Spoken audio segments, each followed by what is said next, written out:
Now let us discuss about the third part of the duodenum.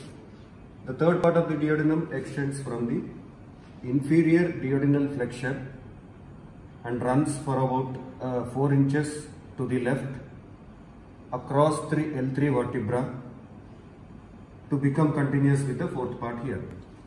It becomes continuous with the fourth part. This third part of the duodenum or horizontal part of the duodenum is the longest part of the duodenum, and its relations, its peritoneal relations include, like, it is retroperitoneal. It is covered with peritoneum only anteriorly, except at the area where it is crossed by the superior mesenteric vein, where it is crossed by the let's put this superior mesenteric vein. This is superior mesenteric vein which is crossing the third part, and similarly the superior mesenteric artery which is crossing the third part. Roughly, if I have to put it like this, this is the abdominal aorta, which is to the left of the inferior vena cava. So superior mesenteric vein, superior mesenteric artery, and root of mesentery which extends from the duodenojejunal flexure to the right anterior superior iliac spine. This is the root of the mesentery. So the third part of the duodenum, peritoneal relations, it is covered with the peritoneum anteriorly, except at these 3 places where it is related to superior mesenteric vein, superior mesenteric artery, which is a branch of abdominal aorta. Superior mesenteric vein is joining with the splenic vein to form the portal vein, and root of mesentery which extends from the duodenojejunal flexure to the right anterior superior iliac spine region. Visceral relations, again, anteriorly it is related to these 3: vein, artery, and root of mesentery, and posteriorly it is related to, I can say this one, right psoas major muscle. It is related to right psoas major muscle, right ureter, inferior vena cava, abdominal aorta, abdominal aorta. These are the posterior relations of the third part of the duodenum. Again I repeat: right psoas major, right ureter, inferior vena cava, abdominal aorta, and even the origin of inferior mesenteric artery. Somewhere here, the origin of inferior mesenteric artery under cover of the third part, that also is forming the posterior relation. Above, it is related to the head and uncinate process of pancreas. It is related to the head and uncinate process of pancreas, and below it is related to some coils of jejunum. These are the relations of the third part of the duodenum. Coming to the fourth part of the duodenum. Fourth part of the duodenum extends as a continuation of the third part. It is the shortest of all the parts of the duodenum. It is around 1 inch in length. It is directed upwards and to the left. Situated at the level of L2 vertebra. It is situated at the level of L2 vertebra, 1.25 centimeters, and extends till 1.25 centimeters below the transpyloric plane, lying around 1 inch to the left of the median plane, and having the following relations. It is retroperitoneal, so it is covered with peritoneum only anteriorly, and the visceral relations anteriorly, it includes, see, the transverse colon which was extending, I said it, if traced,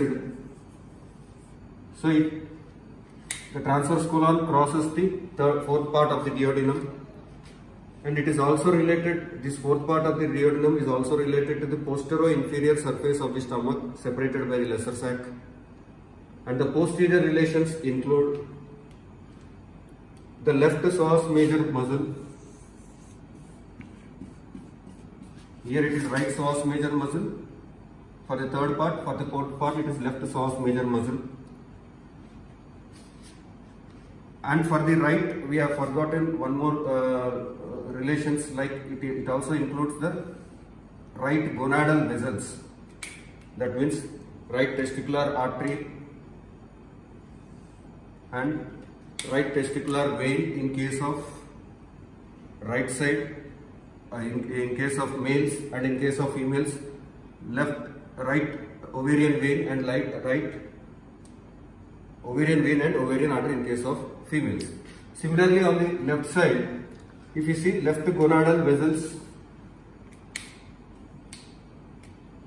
that is testicular artery and testicular vein in males, and ovarian artery and ovarian vein in females.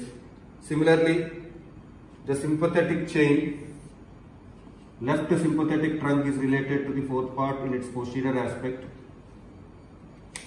The left crus of the diaphragm is related. The left renal vessels, under cover of this fourth part, if you see the vein, the renal vein opening into the inferior vena cava, and the left renal artery, the branch of the abdominal aorta, passes as a posterior relation of the fourth part of the duodenum. So all these things forms and the left ureter. So to summarize, the posterior relations of the fourth part of the duodenum include left psoas major, left gonadal vessels, left renal vessels, left sympathetic trunk, and even the inferior mesenteric vein. Inferior mesenteric vein, this is the inferior mesenteric vein going under cover of the fourth part and opening into splenic vein.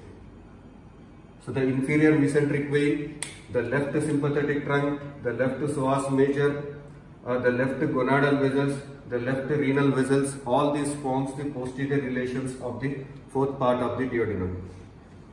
To the right is the head and uncinate process of the pancreas. It is situated to the right. And to the left, here we see the left kidney. It is related to the left kidney which is present at this region. So to the right, head and uncinate process of pancreas. To the left kidney. Anteriorly, it is covered with peritoneum, and posteriorly all these structures forms the relation. Coming to the important aspect in case of duodenum is suspensory muscle of duodenum or ligament of Treads.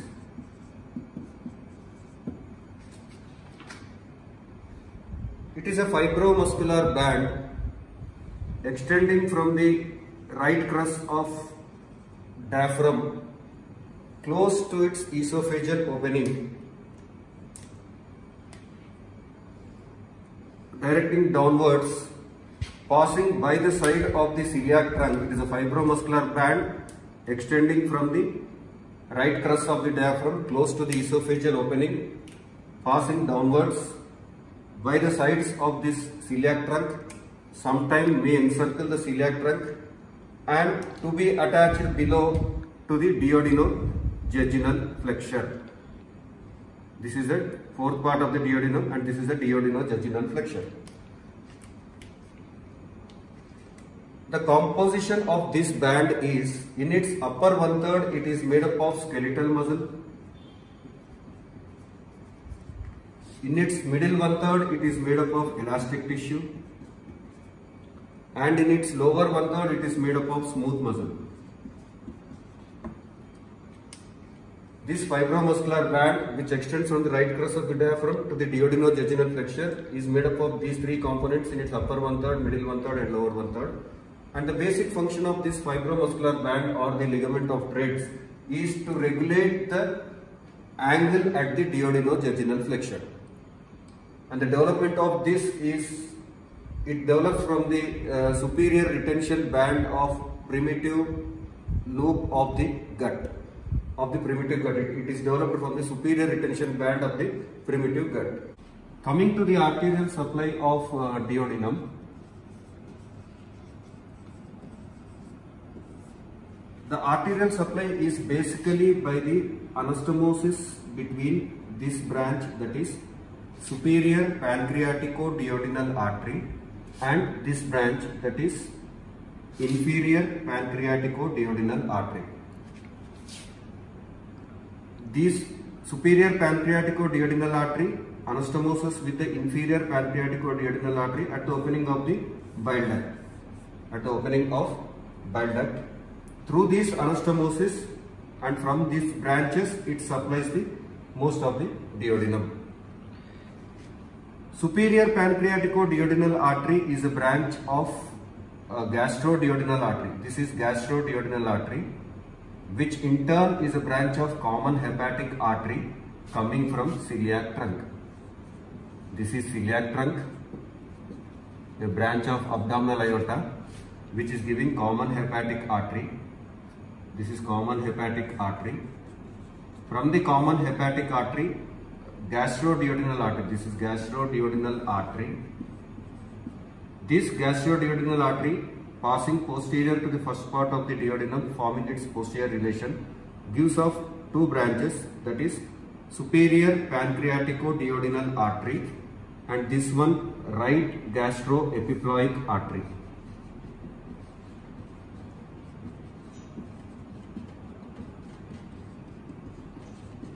Okay, so the superior pancreatico-duodenal artery is a branch of gastroduodenal artery. The inferior pancreatico-duodenal artery is a branch of superior mesenteric artery. Okay. Till the junction, till the opening of the bile duct and formation of the ample of water, it is formed by the artery. This portion is developed from foregut, and the artery of the foregut is celiac trunk. That's why it is supplied by the branches of the celiac trunk. Below this, it is developed from midgut, and the artery of the midgut is superior mesenteric artery. That's why it is supplying here. Okay. The first part of the duodenum gets additional blood supply from a branch of right gastroepiploic artery. From this branch supplying the first part of the duodenum. That is number one. From a branch of, this is right gastric artery. From a branch from the right gastric artery also supplies the first part of the duodenum. It is also supplied by a direct branch from common hepatic artery. This is common hepatic artery. A direct branch is supplying it. The posterior aspect of the first part of the duodenum is supplied by a branch called retroduodenal artery.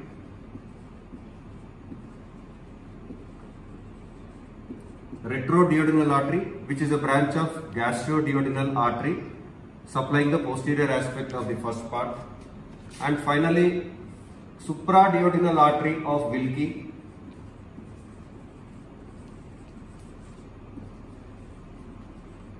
which is an end artery. Supraduodenal artery of Wilkie, end artery, supplying the posterior-superior aspect of the first part of the duodenum. This is all about its arterial supply. Again I repeat, to summarize, the majority of the duodenum is supplied by the branches by the anastomosis of the superior and inferior pancreatico-duodenal artery. Superior pancreatico-duodenal artery is a branch of gastroduodenal artery. Inferior pancreatico-duodenal artery is a branch of superior mesenteric artery. The first part of the duodenum gets additional blood supply from a branch of right gastroepiploic artery, a branch from right gastric artery, direct branch from common hepatic artery, retroduodenal artery, which is a branch of gastroduodenal artery, and supraduodenal artery of Wilkie and end artery. Coming to the venous drainage, the veins correspond to the names of the arteries and drains into superior mesenteric vein and thence into the portal vein, because the superior mesenteric vein joins with the splenic vein to form the portal vein. So it will drain into superior mesenteric and into the portal vein. Lymphatic drainage, the lymph nodes drain into celiac and superior mesenteric group of lymph nodes, and efferents from here drain into pre-aortic group of lymph nodes. Nerve supply, the sympathetics are derived from T6 to T9 segments of the spinal cord through celiac and superior mesenteric plexus, and the parasympathetic is derived from both vagus. Coming to the applied aspect, the commonest applied aspect in relation to the duodenum is duodenal ulcer or peptic ulcer. The duodenum is subjected to ulceration, particularly the first part of the duodenum, because it is supplied by the series of end arteries, and this ulcer may erode the neighboring structures. Since the first part of the duodenum and second part of the duodenum are related to the liver and gallbladder, when this duodenum is affected by an ulcer, it may erode the neighboring structures also. It may erode the neighboring arteries also, and this ulceration, duodenal ulcer is best relieved by, the pain in the duodenal ulcer is relieved by taking meals, because in an empty stomach, because of the residual hydrochloric acid of the stomach that passes into the duodenum, and the duodenum is ulcerated, this hydrochloric acid further aggravates the ulcer and causes more pain. So to get relief of the pain, the patient or the person always takes meals, and that's why the duodenal ulcer patients most of the times looks obese due to frequent consumption of the food to get relief of that pain. Next important aspect I can say is barium meal studies. A radiological procedure, a contrast X-ray done by using barium sulfate in the form of suitable proportion, made in a suitable proportion and given it in the form of a meal to see the luminal contour of the upper GIT is the barium meal study. In case of barium meal study, we see a normal shadow called duodenal cap. Duodenal cap is nothing but the knob-like terminal end of the pylorus fitting into the proximal part of the first part of the duodenum and filled with barium, thus producing a cap on the X-ray that is called as duodenal cap. Any obliteration of the cap indicates some pathology, usually an ulcer. Injuries of the duodenum, if you see, the second part of the duodenum is more protected from external injuries than the third part of the duodenum, because the second part of the duodenum lies in a more posterior plane situated in the paravertebral gutter, so that it is protected from external injuries. That is the reason why the bile duct, pancreatic duct and all are opening into the second part of the duodenum. Whereas third part of the duodenum is subjected to more injuries because it is, the third part of the duodenum lies in front of the L3 vertebra, and in front it is passed by, it is crossed by the superior mesenteric artery and superior mesenteric vein. So it may be sandwiched between the two, and any compression from the abdominal wall may damage it more than that of the second part. Annular pancreas, since the curve of the C is occupied by the head of the pancreas, sometimes the head of the pancreas may encircle the second part of the duodenum, and when the pancreas is affected with carcinoma, it may cause duodenal atresia.